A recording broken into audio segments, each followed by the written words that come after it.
Good afternoon, children. We were doing the poem If, and we will continue from the third stanza.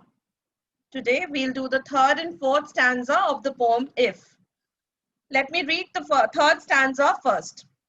If you can make one heap of all your winnings and risk it on one turn of pitch and toss, and lose and start again at your beginnings, and never breathe a word about your loss.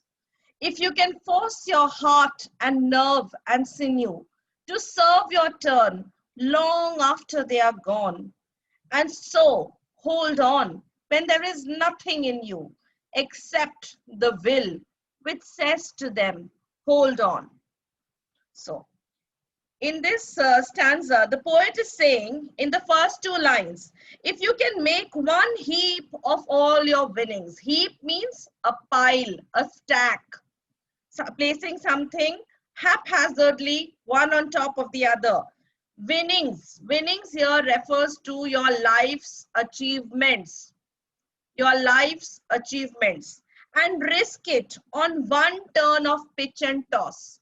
One turn of pitch and toss. Pitch and toss is a game of chance, is a game of lottery, is a kind of gamble. You can say like a throw of dice. If I say a throw of dice, you'd never know which number you will gain. So it is like a gamble. You don't know what will come. You don't know what will happen. So this was the literal meaning of these two lines. The poet is trying to say to his son, or the father is trying to tell his son, that if you have the risk-taking ability, if you have the ability to take up challenges in life, and you are ready to risk everything that you have earned, everything, you have reached a position in your life where you have achieved a lot. But if you are ready to take up a challenge in life, take up a risk, and you would be able to put all your life achievements at risk while aiming towards bigger goals, higher goals. So if you are ready to risk everything that you have achieved in your life just to achieve some bigger goals, higher goals, okay? So don't be afraid to take risks, and possibly you might lose everything, okay? So the first two lines of this stanza, I'm repeating it. If you have the ability to take up a challenge in life and to risk everything that you have achieved till now on one chance, on one risk, don't be afraid to take that risk in life, okay? You should be ready to take up challenges, new challenges in life. You should not be afraid to take up risk in life. For what? To achieve higher goals, to achieve some goals which you have put up for yourself. You should be able to take risks in life, and lose and start again at your beginnings, and never breathe a word about your loss. The next two lines, which means, and lose, that means, and even if you do lose everything, if you take the risks in life, it is possible, two things are possible, where either you win or you lose.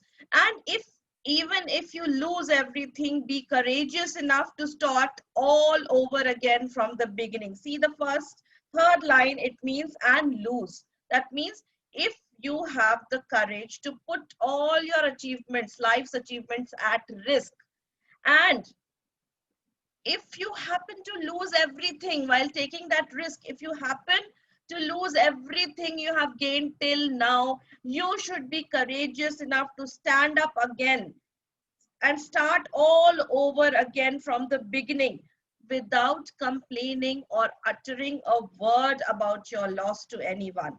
And lose and start again at your beginnings means, suppose you lose everything, then you should have the courage to build up everything again, to start from scratch again. At your beginnings means to start from the beginning, to begin again from where you started, to begin from scratch. You should be able to do that.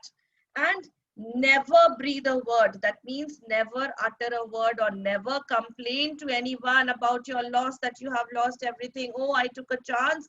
I took a big risk and then I have lost everything. Now what should I do? I have nowhere to go. Whatever I had earned in my life, I have lost. No, that is not the attitude which the poet is asking his son to have. He is asking his son that you should have a positive attitude even when you have lost everything that you had achieved in life, because you had taken up some big challenge, some big risk in life, because of which you have lost everything now.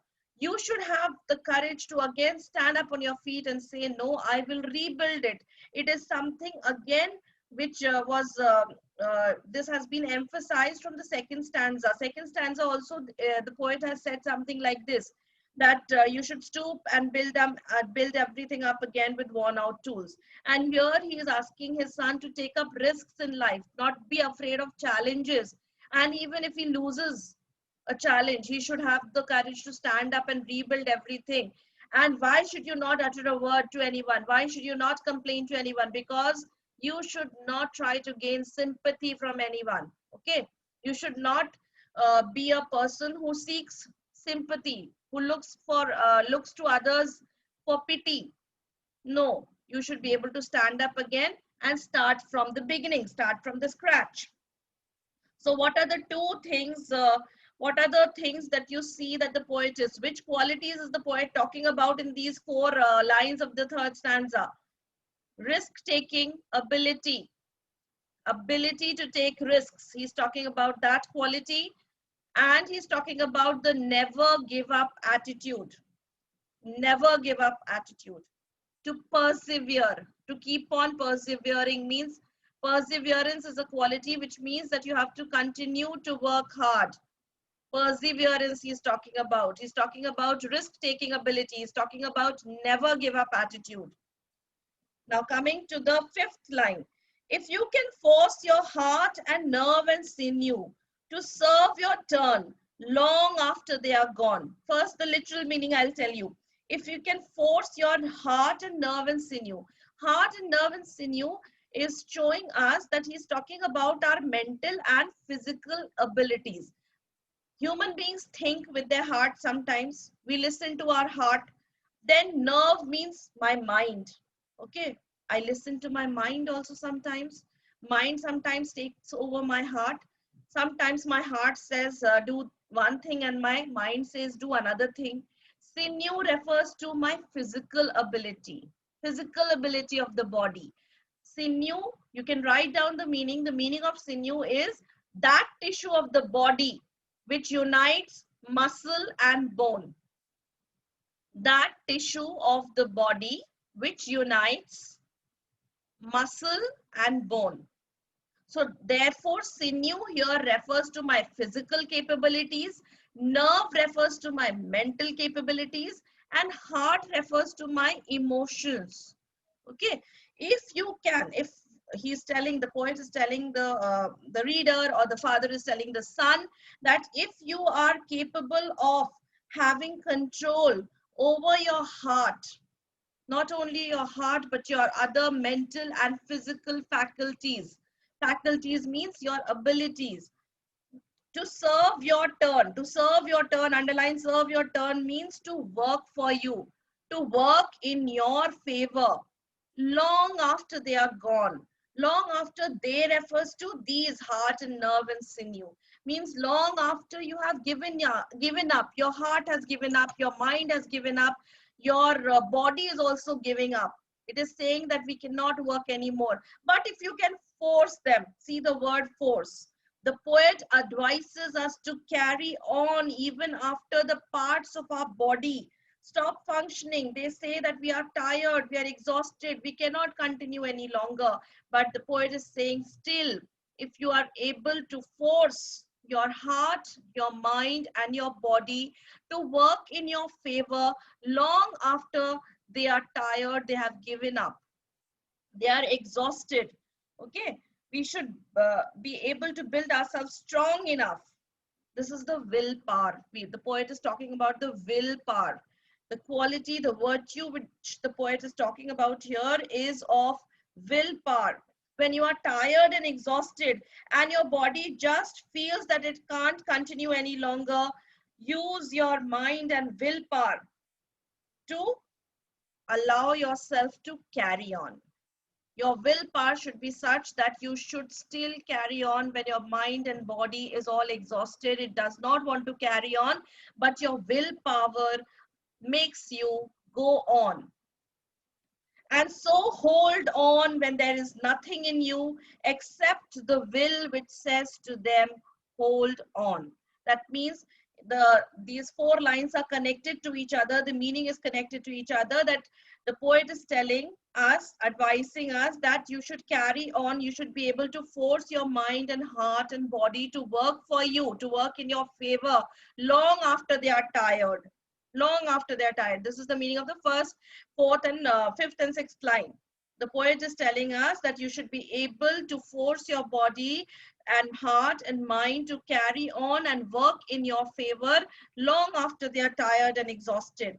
And so hold on. So hold on here means keep going on, carry on. When there is nothing in you, even if there is nothing left in you, even if you feel that you can no longer carry on, you should be able to force your body and mind to carry on. Accept the will. Nothing remains. Maybe your heart and mind and body has given up, but your willpower has not given up. The last line says of this stanza is saying that accept the will. Will refers to willpower, and you will see that W is capitalized here, which means that it is personified. The will in this line is personification, which says to them. Now, why is it personified? Because the will is saying something to them. Who is the them here? It is telling the heart and nerve and sinew. Except you have nothing left in you. The heart has given up, the mind has given up, the body has given up, but your willpower remains, and the willpower is telling your heart and body and mind to hold on, means wait, continue, don't give up, never give up. Hold on here means never give up, carry on. Okay, so it is only your willpower that can make you do something difficult, to overcome any hurdle. It is only your willpower which will give you the strength to carry on, to make you cross all hurdles and obstacles in life. Okay, so I'm going to repeat the meaning of the third stanza once again. If you can make one heap of all your winnings and risk it on one turn of pitch and toss, that you should be able to put all your life's achievements at risk while aiming towards higher or bigger goals. And even if you lose everything, you should have the courage to start all over again from the beginning, from the scratch, without complaining or uttering a word to anyone about your loss. And you should have the willpower to force your heart and mind and body to keep working in your favor, even after they are tired and exhausted and giving up. Your heart and mind and body is giving up, but even though they are giving up, your willpower should be able to force them to carry on and keep going. Even there, when there is nothing left in you, you don't want to carry on, your willpower should give you the strength to carry on. And this is the meaning of the third stanza. So what are the qualities that are highlighted in the third stanza? I told you the first four lines said the risk-taking ability, the ability to take challenges in life, the never give up attitude, and your willpower. Okay, the power of your will. These are the three qualities that have been highlighted in this stanza. Now the fourth stanza. If you can talk with crowds and keep your virtue, or walk with kings, nor lose the common touch, if neither foes nor loving friends can hurt you, if all men count with you, but none too much, if you can fill the unforgiving minute with 60 seconds worth of distance run, yours is the earth and everything that's in it, and which is more, you'll be a man, my son. So let us go on to the meaning, the literal meaning of the first two lines of the fourth or the last stanza. If you can talk with crowds and keep your virtue. So it crowds is a metaphor here. Crowds means if you can mingle with common people. Common people. Crowd refers to common people here. Common man. Okay. If you can talk with common crowds and keep your virtue, that means if you can mingle with the common people. Here the poet is stressing on the poet's ability to form friendships, to form relationships with everyone, to form a good relationship, cordial relationship with everyone. So talk with crowds means if you can mingle with the common people and keep your virtue. Keep your virtue means do not lose your good qualities when you mingle with them. Do not allow them to influence your good behavior, your morals, your virtues. The common people should not be able to influence you. They should not be able to change or touch your moral values, your qualities which you have imbibed in yourself. They should not be able to touch them. They should not be able to influence you. You should be able to keep your values intact while mingling with the common people. Or walk with kings nor lose the common touch. Kings. Kings again is a metaphor which refers to people who are in power, people who are in the higher rungs of society. Just now we were talking about common people. Now we are talking about people who are there in the higher rungs of the social ladder, or the people who are in power, positions of power. So you have achieved a point in your life where you are mixing with people of all kinds. You are able to mix with the common people, and as well as with people who are in positions of power, who are higher up in the social ladder. If you are able to mix with the common people, if you are mixing with the common people, you should not allow them to influence you in any way. You should not allow them to compromise with your qualities, your moral values. They should not be able to do that, influence you. And when you are talking with kings or walking with kings, or when you are in the company of men of power, you should stick to your roots. You should be modest, humble, down to earth. You should never forget your roots, from where you have come, from where you have climbed up to that social ladder to reach that position. You should never forget your roots. Even when you have risen up in life, you should remember your roots. You should stick to your roots. You should be down to earth. You should be modest. You should be humble. You should never let power affect you. So two things: when you are with common people, you should not come under their influence. You should not be affected by them. Your moral values should remain intact even if you are mixing with the common man. And when you are in the company of people who are in power, people who are powerful, people who are rich, people who are higher up in the social ladder than the common people, you should be able to stick to your roots. You should not forget your roots. Okay, you should be modest, you should be humble. Humility, modesty, down to earth, these are the virtues highlighted by the poet in these two lines. If neither foes nor loving friends can hurt you. What does foes means? Foes means enemies. Enemies. Nor loving friends can hurt you. That means one must remain unaffected by the actions of one's enemies as well as one's friends. You should remain unaffected. You should have developed that tolerance level that neither what your friends say affect you, nor what your enemies say affect you.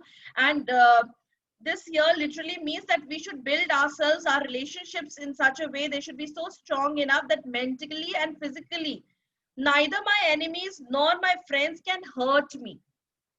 Okay, I should have developed that level of strength in myself, that mental strength, that physical strength in myself, that neither my enemies can hurt me, whatever they say or do can hurt me, or nor my friends, whatever they say, I will listen to them, I will have good relations with them, but I should not be affected by them. I should not get hurt easily. Okay, so building a strong character is emphasized upon by the poet. He's saying this is how you will build a strong character. To be a successful person is one thing, but to be a good human being, having all these qualities is just another thing.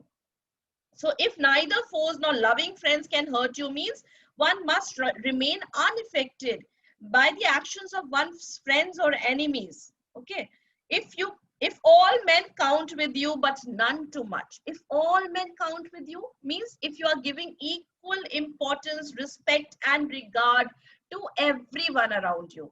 That is what I told you, that in this paragraph he's talking about relationships, your relationship with the common man, how you should behave in the company of high people who are in power, how you should behave with your friends, how you should behave with your enemies. Your friends and enemies actions should not be able to affect you, hurt you.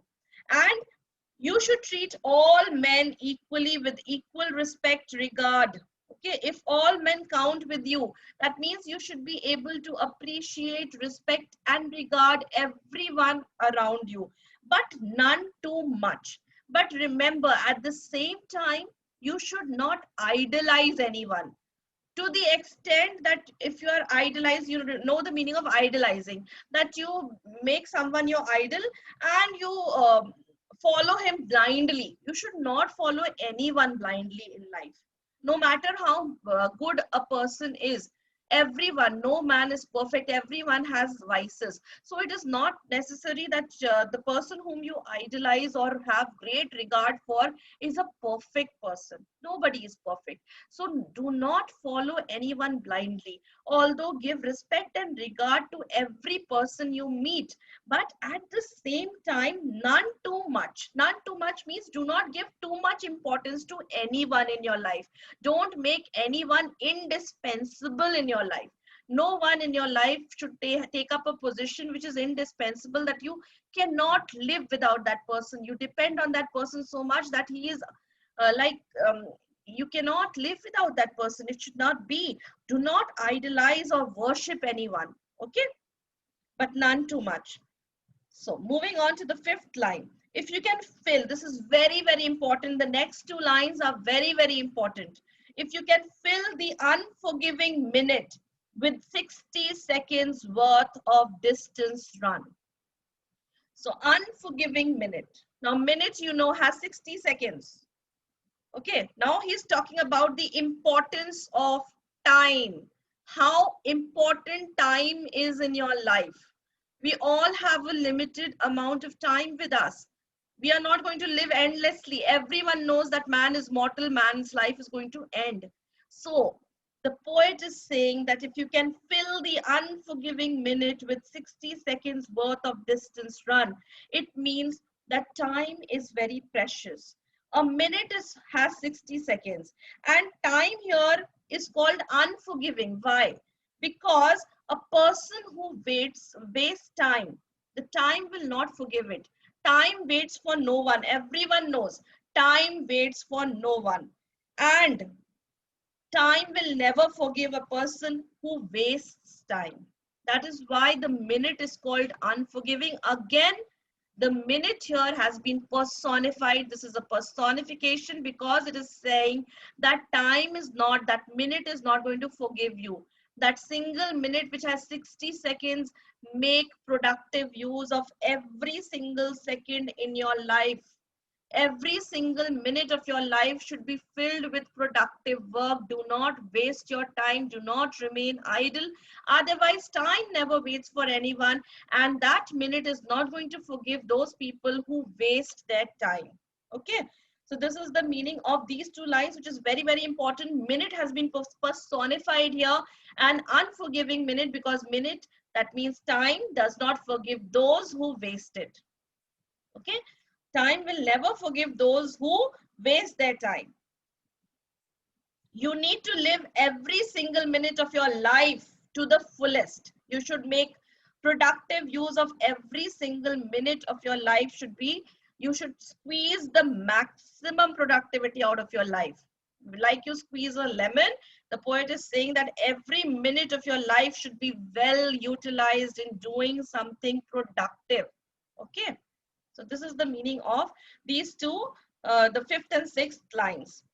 In the end, now we have all the ifs are ending, all the conditional clauses are over now, and now the poet is telling the result, the consequence. What will happen if you follow all the ifs that the poet has enumerated, or the father has told the son to follow all those ifs conditions? If you fulfill, what will happen? This is the result. Now comes the main clause.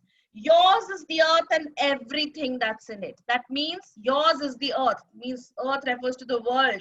That means you will be able to conquer the world. If you do not, if you do all the things I have mentioned above, my son, you will be able to rule the earth, conquer the world and everything that is there in the world.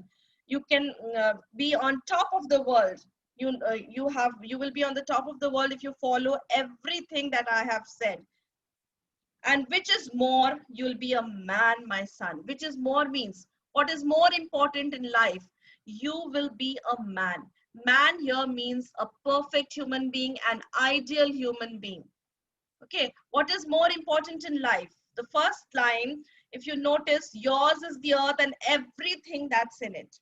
Here he is referring to material things. The poet or the father is referring to material things, that if you follow all that I have told you till now, you will be on top of this world. You will be able to conquer this world. That means you will be the most successful person that ever lived. You will be very successful in life. But he's referring to material things here. And the next line is saying, which is more. That means, but more important thing, but the more important thing here is that you will be a better human being, a fine human being, a perfect human being, an ideal human being, my son. If you follow all that I have told you till now, if you do these things, then not only is the world yours, not only everything in the world will become yours, you will be able to conquer everything in this world. You will be able to overcome all the hurdles in this world, all the barriers in life you will be able to overcome if you do the things I have told you to do. But more importantly, you will become a perfect human being. Don't you think if you have the qualities of honesty, courage, willpower, perseverance, hard work, tolerance, self-confidence, risk-taking ability, punctuality, composure, faith, self-confidence, okay, all these qualities that the poet has enumerated throughout the poem, if you have all these qualities, won't a person become perfect in life? So that is what, this is an inspirational poem, a motivational poem, and when you read the poem, it invokes very good feelings in you, a feeling of emotions, a lot of emotions are aroused when you read the poem, and you feel like imbibing all the qualities that are mentioned in the poem. A person feels, yes, these are the qualities which if I possess these qualities, then I will definitely become a perfect human being.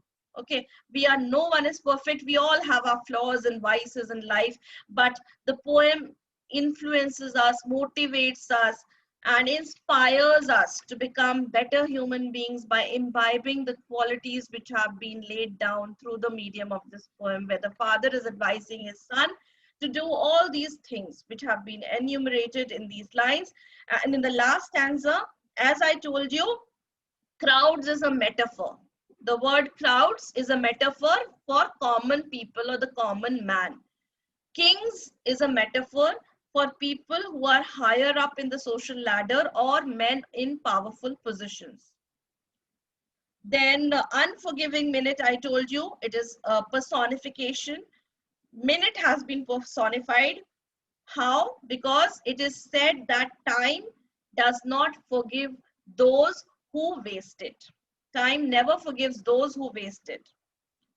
Then again, let me explain this line also to you. With 60 seconds worth of distance run, if you can fill the unforgiving minute, that means that small minute, if you take it as 1 minute, rather than taking it as a minute, you should take it as a 60 seconds. 60 seconds, if you can fill those 60 seconds, it is a race. Life is a race. Distance run means running a distance. If you can fill those 60 seconds also by doing something productive, okay, then you will have used the squeezed maximum out of the time that you have been given. Okay, squeeze maximum productivity, maximum benefit out of those 60 seconds. Don't think that it is only a minute that I have wasted. Think about it that it is those 60 seconds I will waste if I do this.